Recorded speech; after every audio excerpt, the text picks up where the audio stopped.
Je suis très heureux de recevoir Batcarré pour faire cette recette de riz arborio dans la cuisine, dans laquelle je travaille tous les jours, et je vais vous montrer mes secrets, le fonctionnement de la cuisine, les petites astuces pour envoyer le plat chaud pour régaler vos convives. Voilà.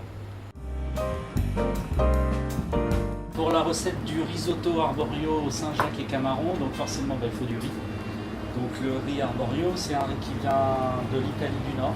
C'est un grain un peu plus épais et qui a une forte capacité d'absorption.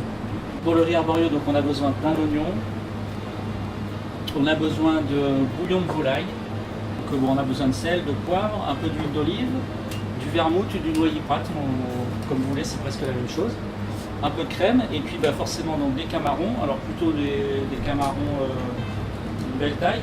Hein. Moi je prends soit du 6-8, soit du 8-12, plutôt du 6-8.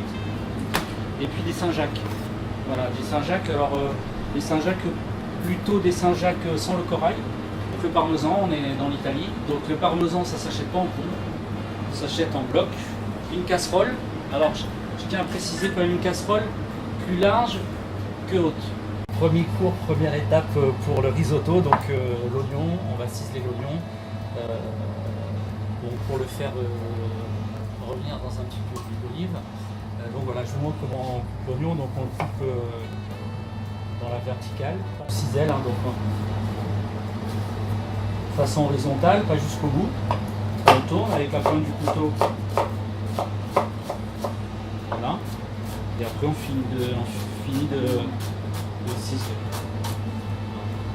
Donc on va attaquer la cuisson. Donc j'allume le feu. Bon, là j'ai une plaque à induction, mais sur du gaz c'est pareil. Hein.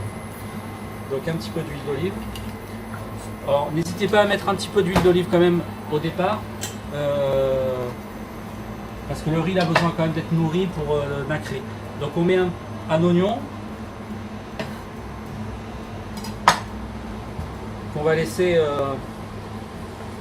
revenir, mais on ne veut pas de coloration, on veut vraiment que ce soit bien blanc. Donc là, à ce moment-là, on met le riz. Donc là, on va mettre une bonne rasade de vermouth. On va rajouter le bouillon de volaille. Le bouillon de volaille, il n'y a pas beaucoup de questions à se poser. Il faut juste le mettre à hauteur du riz. Donc si vous mettez 1 kg de riz, vous mettez autant de bouillon qu'il faut pour que ça couvre juste le riz. Donc voilà, on voit que tout le bouillon a été absorbé. Et donc là, si vous ne voulez pas manger votre risotto ou si vous avez envie de passer un peu de temps à l'apéritif avec vos amis, vous le débarrassez, vous pouvez le mettre au frais, filmer au frigo. Votre riz il est à moitié cuit. On va décortiquer les camarons. Donc c'est assez simple. On tient bien par ici. On décortique le camaron. On va le mettre comme ça. Donc après, on va juste inciser le dos, vraiment léger. Il va falloir arriver à maîtriser la fin de cuisson du riz arborio et en même temps la cuisson des camarons et des Saint-Jacques. Donc on va mettre le nombre de camarons qu'on a besoin. Donc un petit peu de sel, un peu de poivre du moulin. Donc on va bien notre camaron, il prend tout de suite une belle couleur, bien rose. Un peu orangé. On garde la poêle encore bien chaude, on rajoute un tout petit chouïa d'huile d'olive. Donc poêle est bien chaude et on va cuire, on va snacker en fait les Saint-Jacques. Notre riz, donc vous avez vu, là, il est en fin de parcours, il a pris déjà pas mal de volume. Je remets la même quantité presque que tout à l'heure de bouillon. On va rajouter un petit chouïa de crème. Et on va continuer à cuire. Voilà. On va rajouter des copeaux de parmesan. Alors je précise bien que voilà, c'est des copeaux de parmesan qu'il faut faire.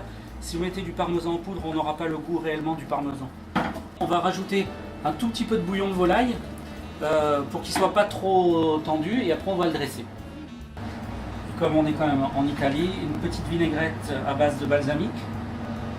Voilà.